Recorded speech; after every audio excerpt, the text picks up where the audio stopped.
Adam's son Seth was 912 years old. Adam himself was 930. Noah was 950, and the oldest person in the Bible was Methuselah at 969 years.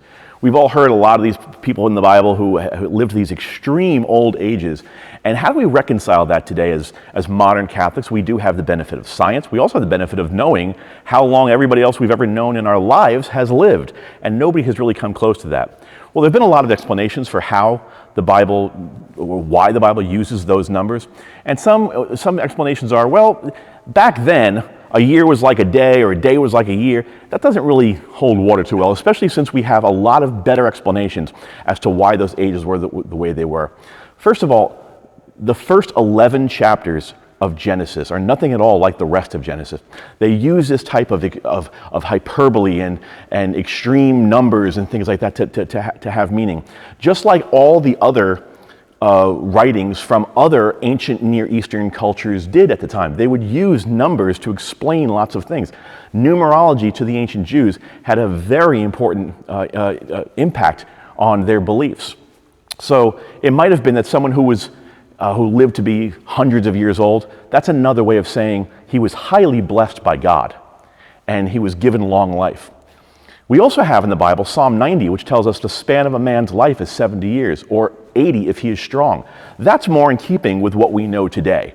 That's about how long we live. Maybe give or take some on either end, but that's pretty much how long we live today. But those extreme numbers we see, we're not meant to suspend disbelief and just say, even though I know about science, I'm not going to believe what science tells me, or I'm going to disbelieve what the Bible says. There's a different way to read it, and it makes sense. Those numbers were there to show us that God favored these people tremendously, or that that these were very important people. In other ancient Near Eastern cultures, which is to say not the Jews, but other ones at the same time in other places nearby, there were kings that we've seen documents on who lived tens of thousands of years long in their literature. The people didn't really believe they lived that long. They believed these were the greatest people among us, so they were given the gift of long life because that was the greatest gift that the pagan gods could give back then. That sort of tradition comes into the Jewish way of storytelling as well. It doesn't mean it's a lie. It means that the culture back then who knew these stories knew that Adam and Noah and Seth and Methuselah were extremely important and influential people on the Jewish people, on their Jewish culture.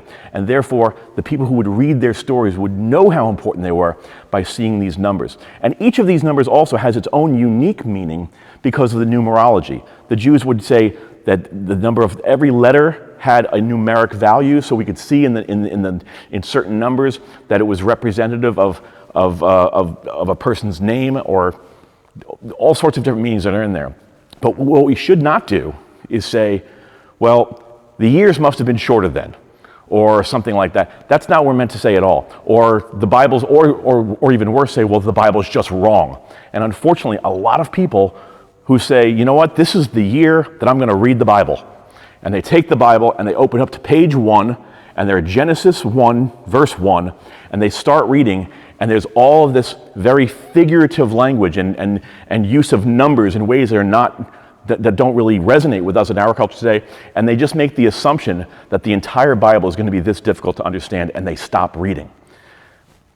Truth is, none of it's a lie, none of it's wrong. It's a different way of telling the story so that we understand these are the people that began the long story of salvation history that we're about to embark on when we read the entire Bible. Because the entire Bible, from Genesis all the way to Revelation, is one huge story arc that goes. And the different times that it was written, all these different books, there's different writers at different times who use different methods of writing. And the ones who wrote us the beginning parts of Genesis were very much into telling us how important these numbers were. So I hope that explains a little bit about why these numbers are so big and why things, and we also see, by the way, we also see that in the numbers of people in battle who were killed. The numbers that we see in Genesis are figurative numbers, but meant to tell another truth. So it's not that they're wrong. It's not that they're lying. There's another truth that we're meant to understand by seeing those big numbers. I hope that helps. God bless.